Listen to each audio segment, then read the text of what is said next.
Hello students, today we are going to start with chapter 2 of class 10 science, that is acids, bases and salts. So we know that acidic, basic and salty substances are the substances which we use in our daily lives. For example, from the tangy taste of lemon to the cleansing power of any soap, acid, base and salts are generally everywhere in our daily lives. And this lecture will cover every concept from the NCERT class 10th in chapter 2, including the properties, formation, reaction, pH scale, indicators, important salts and the PYQs. So let's start with understanding what is the meaning of acids and bases. So first, the acids and bases are two fundamental categories of the chemical substance with opposite properties. Now turn by turn हम देखेंगे कि उसकी properties क्या है. So when we talk about taste, the acids will be sour in taste, means वो खट्टे होते हैं. For example lemon juice, vinegar etcetera. And properties of bases में उनका टेस्ट जो है it will be bitter, like baking soda. When we touch any acid, the touch will feel corrosive, means it will give a burning sensation. But for the bases, it will be slippery or soapy to touch it. In the litmus test, acid will give the color change from blue to red and base will give the color change from red to blue. So हम ऐसे याद रख सकते हैं कि base में blue color आएगा. In the ion production, whenever any acid is dissolved in water, it will give H plus ion. But जब हम base को dissolve करेंगे, then it will give OH minus ion, which is hydroxide ions. Now for the example of acids we have hydrochloric acid, sulfuric acid, acetic acid. These all are mineral acids, means synthetic acid, which are generally formed in the laboratories. But other than that, we have multiple natural acids which are available in lemon juice, any tangy fruit, etc. In the bases we have sodium hydroxide, potassium hydroxide, calcium hydroxide, magnesium hydroxide, etc. So when we talk about indicators, they are the substance which will identify any substance is acidic or basic. So वो क्या करेंगे, colour change provide करते हैं जिससे हम देख के पता लगा सकते हैं कि कोई भी सब्सटेंस एसिडिक है कि बेसिक है. एंड उसके भी मल्टीपल टाइप्स है. Basically there are multi three types: natural indicator, synthetic indicator and olfactory indicator. When we talk about natural indicator, वो हमने नेचुरल सोर्सेज से डिराइव किया है, इसीलिए वो नेचुरल है. For example the first one is litmus which is derive from the lichen. It is a symbiotic relation between an algae and fungi. तो उसमें से हम जब भी पिगमेंट को एक्सट्रैक्ट करते हैं then it will be in the purple colour. After that उसमें हमने एसिडिक सॉल्यूशन ऐड कर दिया तो उसका कलर रेड हो जाएगा, सॉल्यूशन का बेस ऐड किया तो ब्लू हो जाएगा. एंड फिर हम क्या करेंगे, उसमें filter paper and specific paper आता है वो डिप करेंगे, जिससे हमें मिल जाएगा red litmus paper and blue litmus paper. After that उस पेपर को हम कोई भी सॉल्यूशन में डिप करेंगे तो उसके कलर चिन्ह से हम आइडेंटिफाई करेंगे कि वो वाला सॉल्यूशन जो हमारा सैंपल है इट इज एसिडिक और basic. The next one is turmeric, which is of yellow color. In acidic substance or neutral substance, it does not change the color. तो वो येलो ही रहेगा. But in the presence of any base, it will turn reddish brown. तो ऐसे हम identify कर सकते हैं. फिर इससे एक क्वेश्चन आता है कि अगर आपके क्लोथ के ऊपर कोई कलर स्टेन गिर जाए ना, आप सोप से उसको क्लीन कर रहे हो, तो why does it turn reddish brown? तो उसका रीजन वही है that our soap contains base. That's why base के साथ रिएक्ट करके वो जो स्टेन था वो रेडिश ब्राउन हो गया है. Then the third one is red cabbage, that is purple in color but it will be red in acid and green in base. Same for China rose, it will be dark pink in acid but green in base. For the synthetic indicator, we have two types, phenolphthalein and methyl orange. Phenolphthalein is a colorless solution. In acid, it will remain as colorless, but in basic solution, it will turn pink. For methyl orange, the natural color is orange, but in acidic medium, it will turn to red color, and in basic medium, it will turn to yellow color. So it is generally used in many laboratories for titration and multiple chemical reactions. Now the last one, olfactory indicators. These are used by many visually impaired person जो कि color change को visualize नहीं कर सकते हैं. तो उसके लिए ये indicators बहुत ही useful रहेंगे, because इसमें क्या होता है कि smell change होगी. Now the name olfactory indicator comes from the olfactory receptors which are present in our nose. So we will learn about that in chapter 6 in detail. So olfactory indicators will change the smell in the presence of base. For example, onion juice, vanilla essence, clove oil, etc. So acid में कोई भी change नहीं आता है, but base के presence में उनकी smell चली जाती है. Now the next topic is formation of any acid or base.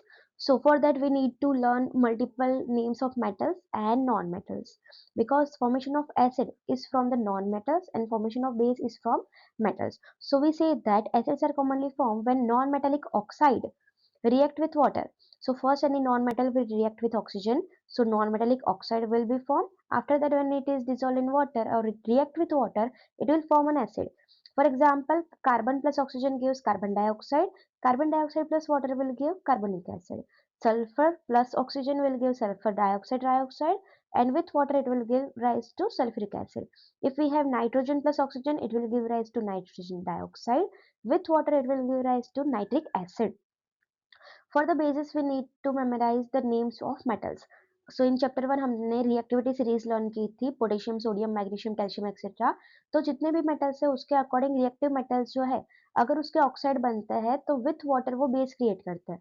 For example sodium plus oxygen will give sodium oxide and with water it will give rise to sodium hydroxide. Then second one, if we have potassium, then potassium plus oxygen will give rise to potassium oxide and with water it will give rise to potassium hydroxide. Same way, calcium plus oxygen, calcium oxide. With water it will give calcium hydroxide. Magnesium plus oxygen, magnesium oxide. With water it will give rise to magnesium hydroxide. So we say that in short, any active metal with water give rise to base and hydrogen gas.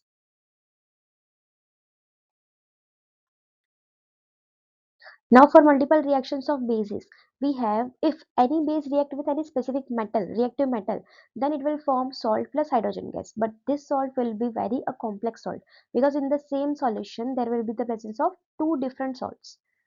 For example, if sodium hydroxide react with aluminium and water, it will give rise to sodium aluminate, that is NaAlO2.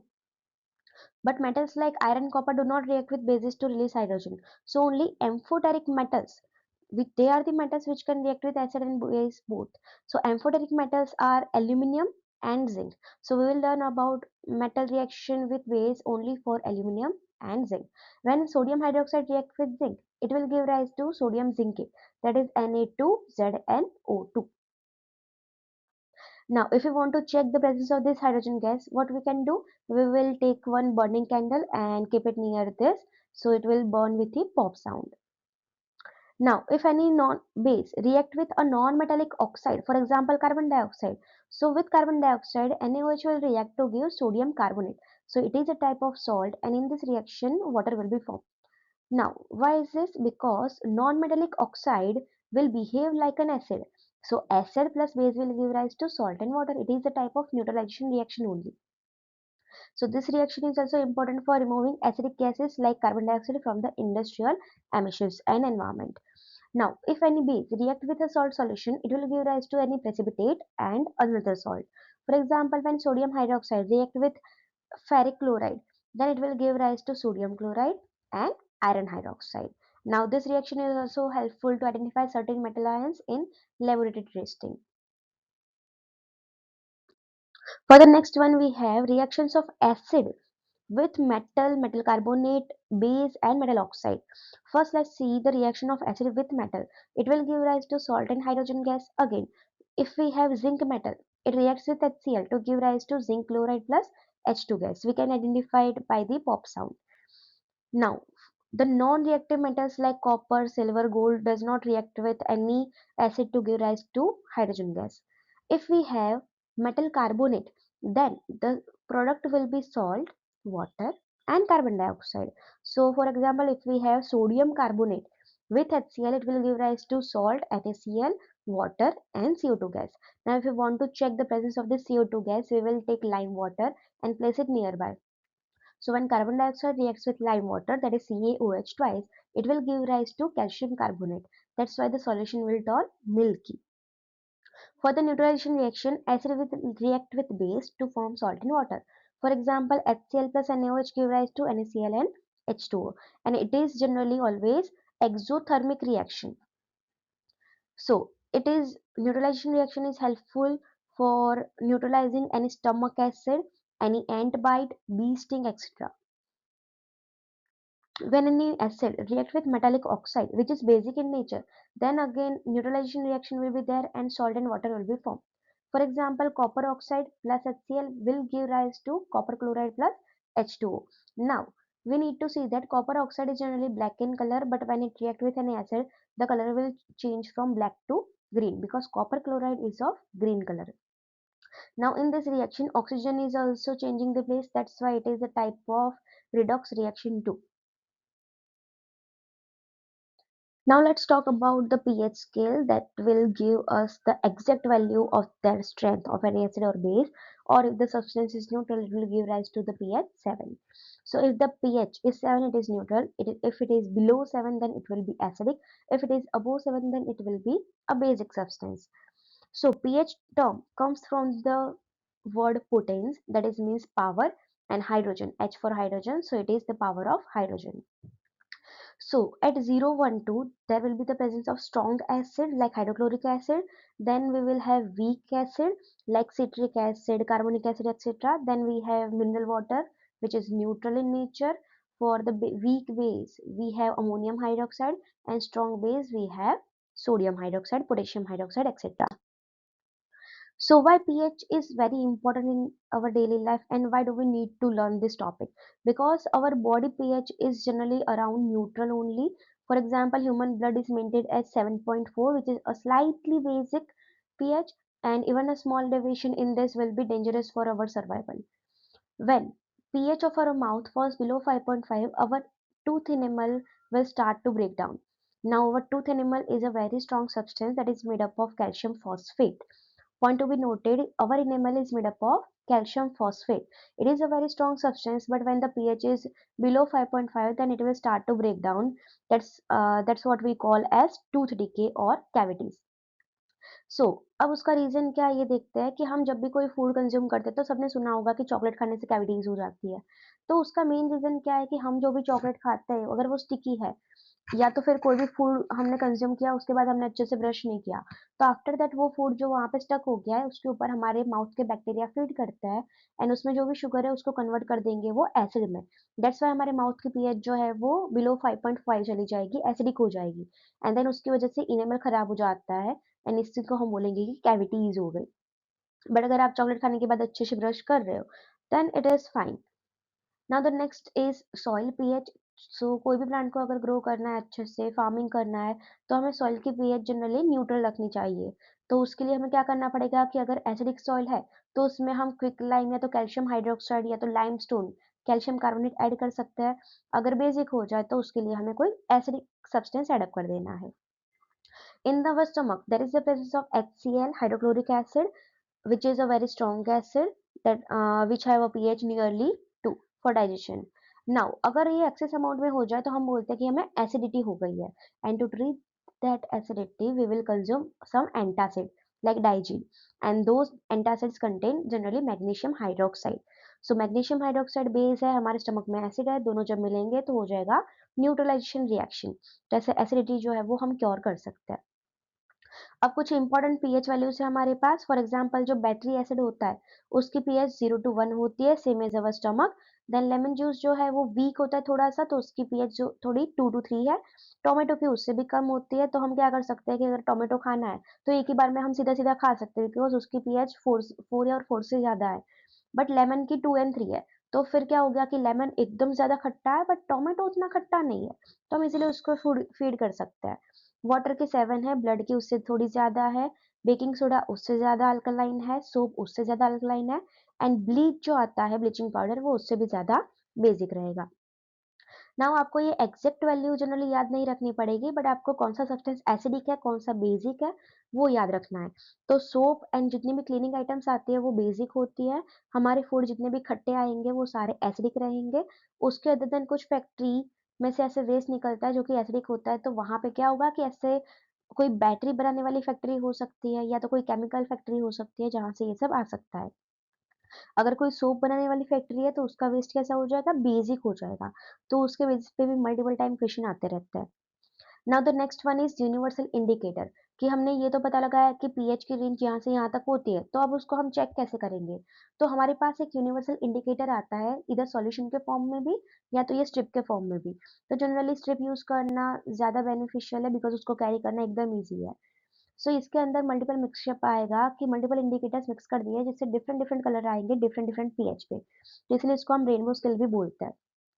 For example हमारे पास कोई भी random solution है उसमें हम क्या करेंगे कि pH की स्ट्रिप जो है वो डिप करेंगे। आफ्टर दैट उसमें जो कलर चेंज हमें दिखेगा, उसको हम क्या करेंगे कि ये सारे कलर के साथ मैच करने का ट्राई करेंगे एंड जिसके साथ वो मैच हो जाए, फॉर एग्ज़ाम्पल एकदम रेड है, तो मैं बोलूँगी कि उस सॉल्यूशन की पीएच कितनी है 2 है। अगर वो येलोइश दिख रहा है तो मैं बोलूँगी कि वो वीक एसिड है, तो ऑलमोस्ट उसकी पीएच 6 टू 7 है। तो ऐसे हम कलर चेंज से आइडेंटिफाई कर सकते हैं कि उसकी एग्ज़ैक्ट स्ट्रेंथ क्या है। सो ये अगेन आ गया uses of acids and bases in our daily life. So सिर्फ लेबोरेटरी में नहीं, हमें डे टू डे लाइफ में कहाँ कहाँ चाहिए, तो फर्स्ट हमने देख लिया था डाइजेशन इन स्टमक। तो ये स्टमक में ये एसिड क्या करेगा, बैक्टीरिया को किल करता है, पेप्सिन को एक्टिवेट करता है, एसिडिक पीएच मेंटेन करता है डाइजेशन के लिए। बट अगर ज्यादा हो जाए तो हमें एसिडिटी हो जाती है, जिसके लिए हमें एंटासिड कंज्यूम करना है। एंटासिड में एग्जांपल है milk of magnesia. Then soil and plant growth के लिए हमने देख लिया कि अगर पोटैटोज जो है उसके लिए स्लाइट एसिडिक पीएच चाहिए एंड जनरली बाकी सारे जो है वो क्या चाहिए, न्यूट्रल सॉइल में ही ग्रो कराते हैं। अगर ज्यादा एसिडिक हो जाए तो क्विकलाइम स्लेकलाइम ऐड करना है, अगर बेसिक हो जाए तो कंपोस्ट ऐड करना है। देन अगर हमें कोई भी इंसेक्ट का स्टिंग हो गया, फॉर एग्जांपल एंट का स्टिंग आ गया, बी स्टिंग है, तो उन सब में मिथेनोइक एसिड होता है which is also known as formic acid. तो अगर उसको ट्रीट करना है तो हम क्या कर सकते हैं, बेकिंग सोडा अप्लाई कर सकते हैं या तो टूथपेस्ट लगा सकते हैं, जो कि बेसिक होता है नेचर में। अगर वेस्ट स्टिंग ने अगर हमें बाइट कर लिया है, तो वो क्या इंजेक्ट करता है, अल्कलाइन सब्सटेंस इंजेक्ट करेगा। तो उसको क्योर करने के लिए हम कोई एसिडिक वीक एसिड अप्लाई कर देंगे, लाइक लेमन स्क्रब कर सकते हैं या तो फिर विनेगर अप्लाई कर देंगे। Then acid rain environment pollution की वजह से आ जाती है, जिसमें क्या होता है कि हमारे एनवायरमेंट में मल्टीपल गैसेस है, कार्बन डाइऑक्साइड है, नाइट्रोजन डाइऑक्साइड है, सल्फर डाइऑक्साइड है। ये सारी क्या करेगी, वाटर के साथ, रेन वाटर के साथ मिक्सअप होती है एंड नीचे आएगी सॉइल के ऊपर। तो अब ये सारा हमने पढ़ा था कि अगर कोई भी नॉन मेटल का ऑक्साइड है, वो वाटर के साथ रिएक्ट करेगा तो एसिड बन जाता है एंड इसीलिए इस रेन को हम एसिड रेन बोलते हैं, बिकॉज इसकी पीएच जो है इट इज लेस देन 7। अब उसकी वजह से क्या होगा कि कोई भी सॉइल में जाएगी तो वहाँ पे प्लांट अच्छे से ग्रो नहीं होंगे। अगर कोई एक्वाटिक लाइफ में जा रहा है तो पॉन्ड, रिवर एक्सेट्रा डैमेज हो जाएँगे, वहाँ की लाइफ को हार्म हो सकता है। बिल्डिंग्स जो है उसकी आउटर लेयर डैमेज हो जाती है। फॉर एग्ज़ाम्पल ताजमहल जो है, एसिड रेन की वजह से उसका मार्बल जो है वो खराब हो गया है, थोड़ा-सा येलोइश हो गया है, जो उसकी ओरिजिनल शाइन थी व्हाइट कलर की, अब वो नहीं है। तो ऐसे मल्टीपल इफेक्ट इसकी वजह से भी आ सकती है। Now the most important process that is क्लोर alkali process. अभी नेम से हमें पता चल रहा है, क्लोर मतलब क्लोरीन, अल्कली मतलब बेस। तो इस प्रोसेस में क्या हो रहा है, एक क्लोरीन गैस बन रही है एंड एक बेस बन रहा है, इसीलिए इसका प्रोसेस का नेम आ गया है क्लोर alkali process. So chloro alkali process is the electrolysis of brine solution. अभी ब्राइन क्या है, it is the sodium chloride solution in water. So NaCl plus H2O को ही हम बोल देते हैं ब्राइन। सो इस NaCl सॉल्यूशन में इलेक्ट्रिसिटी पास करता है, then it will give rise to chlorine gas, hydrogen gas and sodium hydroxide and the reaction is Na2NaCl plus 2H2O in the presence of electric current will give 2NaOH plus Cl2 plus H2। अब इसके industrial importance देखते हैं, that it is one of the most important chemical process in industry because it supplies the raw material needed for plastic, cleaning product, water treatment etcetera. तो इसलिए ये इसका हम use करते हैं, इलेक्ट्रोलाइसिस करके हमें NaOH Cl2 एंड H2 मिल जाएगा। अब ये Cl2 कहाँ यूज करेंगे, तो जनरली इसको हम एज अ डिसइंफेक्टेंट यूज करते हैं, एज अ ब्लीचिंग एजेंट भी यूज कर सकते हैं एंड पीवीसी के मैन्युफैक्चर में भी यूज होता है। पीवीसी का फुल फॉर्म ही होता है पॉलीविनाइल क्लोराइड, तो इसमें क्लोरीन मेन कंपोनेंट है। ब्लीचिंग में जनरली कैल्शियम ऑक्सीक्लोराइड होता है जिसमें भी क्लोरीन चाहिए एंड डिसइंफेक्टेंट के लिए भी हम इसका यूज करेंगे। फिर हमारे पास हाइड्रोजन गैस है जिसको हम एज अ फ्यूल यूज कर सकते हैं, अमोनिया बनाने के लिए यूज कर सकते हैं एंड कुछ अदर केमिकल्स में भी ये चल जाएगा। फॉर एग्जांपल HCl बनाना है तो भी ये चाहिए। सोडियम हाइड्रोक्साइड जनरली हम सोप इंडस्ट्री में यूज करते हैं, पेपर प्रोडक्शन में यूज आ जाएगा। Detergent and multiple cleaning agent को प्रिपेयर करना है तो भी ये हमें हेल्पफुल रहेगा। Now let's start the last topic, that is the salts. Now salt are the ionic compound formed when hydrogen is replaced by a metal ion। तो याद रखना है, कोई भी एसिड एंड बेस रिएक्ट करेंगे तो उसमें से सॉल्ट बनता है, but this salt can be acidic, basic और न्यूट्रल। अभी न्यूट्रल सॉल्ट कब बनेगा, जब भी हमारे पास दो स्ट्रॉन्ग एसिड एंड बेस है, तो उनकी रिएक्शन के बाद बनेगा एक neutral salt. For example NaCl neutral है, K2SO4 न्यूट्रल है, KCl भी न्यूट्रल है। अब ये कब बनेंगे, तो NaCl के लिए हम बोलते हैं जब HCl NaOH रिएक्ट करेंगे तब बनेगा। K2SO4 कब बनेगा, जब KOH NH2SO4 रिएक्ट करेगा। KCl कब बनेगा, जब हमारे पास again HCl and KOH react करेंगे। तो सारे के सारे न्यूट्रल सॉल्ट क्रिएट हो रहे हैं। एसिडिक सॉल्ट के लिए क्या चाहिए? So the strength of the acid should be higher and the base should be weak. तो इसीलिए स्ट्रेंथ जिसकी ज्यादा है वैसा ही सॉल्ट प्रिपेयर हो जाएगा। फॉर एग्जाम्पल अमोनियम क्लोराइड एक सॉल्ट है जिसके लिए HCl एंड NH4OH चाहिए। अब ये HCl स्ट्रॉन्ग एसिड है, NH4OH वीक बेस है।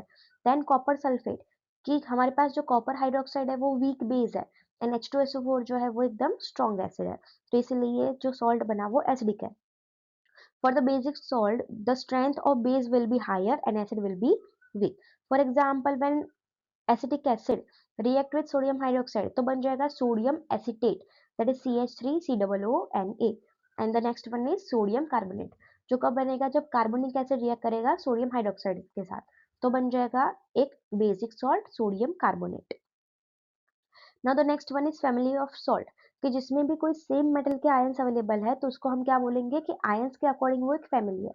फॉर एग्जांपल क्लोराइड फैमिली में सारे सॉल्ट के पास क्या होगा? क्लोरीन रहेगा। अगर सल्फेट फैमिली है तो सब में से क्या होगा? एक सल्फेट आयन होगा। कार्बोनेट फैमिली में सब में कार्बोनेट होगा। नाइट्रेट के पास ऑलवेज नाइट्रेट आयंस होंगे। जिंकेट के पास ऑलवेज ZnO2 रहेगा। अब कुछ एम्फोटेरिक सॉल्ट होता है which are form from zinc oxide and sodium hydroxide. तो ये जिंकेट का नेम याद रखना है, एक सोडियम जिंकेट एंड दूसरा आ जाएगा सोडियम एल्यूमिनेट, जो कैसे एम्फोटेरिक है। अब ये सॉल्युबिलिटी जो है उसके ऊपर याद रखना है that most sodium potassium and ammonium salts are soluble, वो अच्छे से मिक्सअप हो जाता है। But there are certain sodium salt जो कि ऐसे मिक्सअप नहीं होते, जिसमें एक है हमारे पास सोडियम कार्बोनेट एंड सेकंड है हमारे पास पोटेशियम कार्बोनेट। तो ये जनरली डिसॉल्व नहीं होता है। फिर मोस्ट क्लोराइड जो है वो सारे सॉल्युबल है, बट एक्सेप्शन है हमारे पास AgCl जो कि प्रेसिपिटेट के फॉर्म में होगा एंड लेड क्लोराइड जो भी प्रेसिपिटेट के फॉर्म में होगा। अब इसके बेसिस पे आ गया हमारे पास कुछ इंपॉर्टेंट हाउस होल्ड केमिकल्स, जिसमें फर्स्ट वन है सोडियम क्लोराइड। तो सोडियम क्लोराइड सब जानता है कि हम डे टू डे लाइफ में रोज कंज्यूम करते हैं इसको, इसलिए इसको हम बोलते हैं common salt. It is obtained from the sea water और रॉक सॉल्ट माइंस। अब ये क्यों इंपॉर्टेंट है? बिकॉज इसमें हमें फूड को अच्छा टेस्ट आ जाएगा एंड ऑल्सो प्रिजर्वेशन के लिए भी हेल्पफुल है। फिर अगर हमें सोडियम हाइड्रोक्साइड प्रिपेयर करना है, सोडियम हाइड्रोजन कार्बोनेट प्रिपेयर करना है, सोडियम कार्बोनेट बनाना है, ब्लीचिंग पाउडर बनाना है, तो भी ये काम आएगा। फिर अगर हमें मेल्ट करना है आइस को तो भी ये काम आता है and in the manufacture of soap भी ये इंपॉर्टेंट है। फिर सोडियम हाइड्रोक्साइड जो है it is a very important base, जिसको हम कॉस्टिक सोडा भी बोलेंगे। अब ये प्रोड्यूस होता है थ्रू क्लोर अल्कली प्रोसेस, जो अभी अभी हमने देखा। इसमें क्या होगा कि क्लोर अल्कली प्रोसेस में कैथोड के ऊपर H2 गैस बन जाता है, एनोड के ऊपर Cl2 गैस बनेगा एंड सॉल्यूशन में NaOH मिल जाएगा। अब इसका रीजन याद रखो कि H2 जो है तो उसमें H प्लस आयन पहले बनता है जो कि पॉजिटिवली चार्ज है, कैटायंस है, तो कैटायंस कैथोड पे जाएंगे। Cl2 जो है वो एक एनायन है, तो Cl माइनस जो है वो एनोड पे जाएगा यानी NaOH सॉल्यूशन में ही रह जाता है। अब ये NaOH का यूज कहाँ पे करेंगे? सोप मेकिंग में कर सकते हैं, बिकॉज सोडियम हाइड्रोक्साइड एक बेस है जिसका यूज हम सोप में सबसे ज्यादा करते हैं एंड पेपर इंडस्ट्री में भी क्लीनिंग पर्पज के लिए इसका हम यूज करते हैं। देन ड्रेन क्लीनर्स में भी आएगा एंड टेक्सटाइल इंडस्ट्री में भी इसका हम यूज करेंगे। अब इसकी इक्वेशन याद रखनी है, same as chlor alkali process that NaCl plus water will give rise to NaOH, Cl2 and H2 gas. इसके बाद हमारे पास है इंपॉर्टेंट में sodium hydrogen carbonate that is NaHCO3, जिसको हम बेकिंग सोडा भी बोलते हैं। जो सबने देखा हुआ होगा कभी ना कभी कि ये व्हाइट कलर का एक पाउडर फॉर्म में आता है एंड ये वाटर में मिक्सअप हो जाता है। अब मेन यूज उसका है कुकिंग के लिए, कि अगर हमें फूड को लाइक केक या ब्रेड है उसको फ्लफी बनाना है तो उसको लिए हम इसका यूज करते हैं। देन सेकंड है हमारे पास कि अगर हमें एंटासिड की तरह इसको यूज करना है तो भी हम इसका यूज कर सकते हैं। देन अगर फायर एक्सटिंग्विशर में यूज करना है तो क्या होगा कि इसकी हम एक बॉटल में रख देते हैं एंड जब ये एसिड के साथ रिएक्ट करेगा तो CO2 गैस राइज होती है, जिससे हम फायर को एक्सटिंग्विश कर सकते हैं। अब इसको अगर हम हीट करते हैं तो क्या होता है कि सोडियम हाइड्रोजन कार्बोनेट को हीट करने से थर्मल डिकम्पोजिशन होगा and Na2CO3 plus H2O and CO2 बन जाएगा। अब ये Na2CO3 जो बन रहा है उसको वाटर में डिसॉल्व करेंगे तो बन जाएगा ये एक वॉशिंग सोडा। तो एक क्वेश्चन आता है, how can you prepare washing soda from baking soda? तो ये याद रखना है कि बेकिंग सोडा को हीट करेंगे तो उसमें से हम बना सकते हैं एक washing soda. Okay, so now washing soda क्या है कि washing soda is Na2CO3 into 10H2O। अब ये डॉट जब भी आ जाए तो याद रखो it is water of crystallization, कि ये वाटर जो है उसके मॉलिक्यूल सॉल्ट के साथ केमिकली कंबाइन हो गए हैं। इसको हम सोडा ऐश भी बोलते हैं। इसको प्रिपेयर कैसे करेंगे वॉशिंग सोडा को? By heating any baking soda. अब इसका यूज़ कहाँ पे आएगा? तो नेम से पता चल रहा है वॉशिंग सोडा है तो वॉश करने के लिए ही तो काम आएगा। तो वॉशिंग में क्या आएगा कि लॉन्ड्री को क्लीन करने के लिए हो सकता है, ग्लास को क्लीन करने के लिए, सोप बनाने के लिए, पेपर इंडस्ट्री में काम आ जाएगा। बट उसके अदर देन अगर हमारे पास कोई हार्ड वाटर है, फॉर एग्जांपल जो बिल्डिंग्स में वाटर आता है, जिसको प्यूरीफाई करने के लिए हम आरओ का यूज़ करते हैं। तो वैसे क्यों करना पड़ता है? बिकॉज़ वो एक हार्ड वाटर है जिसमें कैल्शियम, मैग्नीशियम सॉल्ट्स रहेंगे। तो इसको रिमूव करने के लिए भी इसका हम यूज़ करते हैं। एंड ये एक बेसिक सॉल्ट है, तो इसकी पीएच क्या हो जाएगी? मोर देन 7 होती है। The second one is bleaching powder. Bleaching powder is made by passing this chlorine gas which was obtained by the chlor-alkali process. तो ये क्लोरीन गैस को हम पास करते हैं कैल्शियम हाइड्रोक्साइड के ऊपर से तो बन जाएगा कैल्शियम ऑक्सीक्लोराइड CaOCl2 एंड इस रिएक्शन में वाटर भी रिलीज होता है। अब ये ब्लीचिंग वर्ड कभी कभी किसी ने सुना होगा। सो ब्लीचिंग से क्या होता है कि हम कलर्स को रिमूव कर सकते हैं। तो अगर आपके पास कोई यूज पेपर है आप बुक्स को फिर रीयूज करने के लिए दे देते हो बस्ती में, तो उसके बाद क्या होता है कि उसमें से फिर से न्यू बुक्स बनती है, भले उसकी क्वालिटी थोड़ी-सी रिड्यूस हो जाएगी, बट उससे हम फिर से पेपर बना सकते हैं। अब आपने जो भी इंक उसके ऊपर यूज़ की है, तो वो उसको रिमूव करना है पहले तो उसके लिए इस ब्लीचिंग का यूज़ करेंगे। देन हमारे पास जो व्हाइट क्लॉथ्स होता है, अगर उसके ऊपर कोई स्टेन आ जाए, तो उसको क्लीन करने के लिए भी इसका हम यूज़ करते हैं। आपके पास कोई भी क्लॉथ है, आपको उसका कलर पसंद नहीं है, आपको रिमूव करना है and then new colour add up करना है, तो उसके लिए भी आप इस ब्लीचिंग पाउडर का यूज़ कर सकते हो, जिससे क्या होगा कि इसमें से कलर जो है वो रिमूव हो जाता है। It is not a true salt but a mixed salt. So इसीलिए इसमें याद रखना है कि इसमें क्लोरीन जो है वो जनरली उड़ जाता है, तो इसलिए इसको अच्छे से हमें पैक करके रखना पड़ता है। एंड कभी-कभी इसकी स्मेल भी बहुत स्ट्रॉन्ग होती है, तो हमें थोड़ा-सा केयरफुल रहना पड़ेगा जब भी इसको यूज़ करते हैं तो। Now the last salt is plaster of Paris, that is calcium sulfate into half H2O or hemihydrate। अब याद रखना है कि ये कैसे बनेगा। So it is made by heating gypsum. अब ये जिप्सम क्या है? It is a very hard substance जिसका फॉर्मूला है कैल्शियम सल्फेट इंटू 2H2O। अब ये कैल्शियम सल्फेट इंटू 2H2O को हम 373 केल्विन पे हीट करते हैं, मतलब कि 100 डिग्री सेल्सियस पे हीट करेंगे, तो उसमें से वाटर रिमूव होता है एंड बन जाता है पीओपी। उससे अपोजिट कि अगर पीओपी में आप वाटर एड अप करो 1.5 मॉलिक्यूल H2O, तो उसमें से जिप्सम बन जाएगा। इसलिए इक्वेशन आ गई CaSO4 इंटू 2H2O में से बनेगा CaSO4 in half H2O plus 1.5 H2O remove हो जाएगा। बट अगर पीओपी में वाटर ऐड करते हैं so it will turn into a hard substance that is known as gypsum. अब इसका यूज कहाँ पे करते हैं? तो अगर किसी को फ्रैक्चर हो गया है, बोन को मूव नहीं करना है, तो उस केस में डॉक्टर्स क्या करते हैं कि पीओपी का यूज करते हैं, जिससे बोन्स में कुछ भी मूवमेंट नहीं होगी फिर। सो फर्स्ट आ गया medical cast, then we have statues, toys, decorative items and fire proofing. इन सब के लिए हम इसका यूज कर सकते हैं।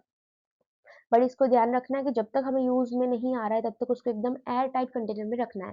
बिकॉज़ अगर मॉइस्चर उसके अंदर एंटर हो गया, तो वो एकदम हार्ड हो जाएगा, फिर हमें उसको वापस से 100 डिग्री सेल्सियस तक हीट करना पड़ेगा कन्वर्ट करने के लिए, जो कि डे टू डे लाइफ में उतना पॉसिबल नहीं होता है हमारे लिए घर पे। सो अब हमारे पास कुछ इंपॉर्टेंट क्वेश्चन है इस चैप्टर के अकॉर्डिंग। चैप्टर में बस इतना ही था। अब इंपॉर्टेंट क्वेश्चन फर्स्ट क्या है? Why should such substances not be kept in copper और ब्रास वेसल? तो एकदम शॉर्ट में समझा रही हूँ, एकदम ईजी है कि कोई भी सार सब्सटेंस जो है लाइक कर्ड हो गया, लेमन हो गया, तो उन सब में एसिड्स है। अब ये एसिड जब भी मेटल के साथ रिएक्ट करते हैं तो कुछ सॉल्ट बनाता है एंड वो सॉल्ट फिर हम जब वो फूड को कंज्यूम करेंगे तो हमारी बॉडी में जाएंगे।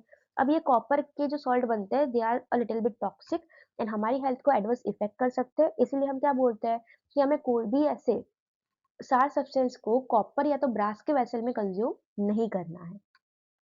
फिर सेकंड है हमारे पास what happens when an acid react with metal carbonate. तो याद रखना है एसिड लाइक HCl है, मेटल कार्बोनेट में सोडियम कार्बोनेट है, तो बन जाएगा salt water and carbon dioxide. And then इसमें ये भी रिएक्शन लिख देनी है कि इस गैस को हम कैसे चेक करेंगे। सो कैल्शियम हाइड्रोक्साइड के साथ ये मिल्की सॉल्यूशन प्रोवाइड करता है। बट अगर बहुत ज़्यादा अमाउंट में CO2 पास करे तो ये अगेन कलरलेस हो जाएगा। बिकॉज़ स्टार्टिंग में जब कार्बन डाइऑक्साइड पास किया तो उसने कैल्शियम हाइड्रॉक्साइड के साथ रिएक्शन कर ली एंड उसके बाद कैल्शियम कार्बोनेट बन गया। बट बहुत ज़्यादा अभी पास कर रहे हैं CO2 एंड H2O, तो उसमें से कैल्शियम हाइड्रोजन कार्बोनेट बनता है, जो कि सॉल्युबल है, तो वो अच्छे से मिक्सअप हो जाएगा एंड सॉल्यूशन जो है वो मिल्की टू कलरलेस बन जाएगा। तो इसमें 2 टाइप से रिएक्शन पॉसिबल होती है। देन नेक्स्ट वन है explain water of crystallization in copper sulphate crystal. तो कॉपर सल्फेट के क्रिस्टल जो होता है वो कैसे दिखेंगे कि ये मॉलिक्यूल जब भी मिक्सअप है तो ब्लू कलर का पाउडर हमें देता है। अब उसको अगर हम हीट करते हैं तो वो बन जाएगा अगेन व्हाइट।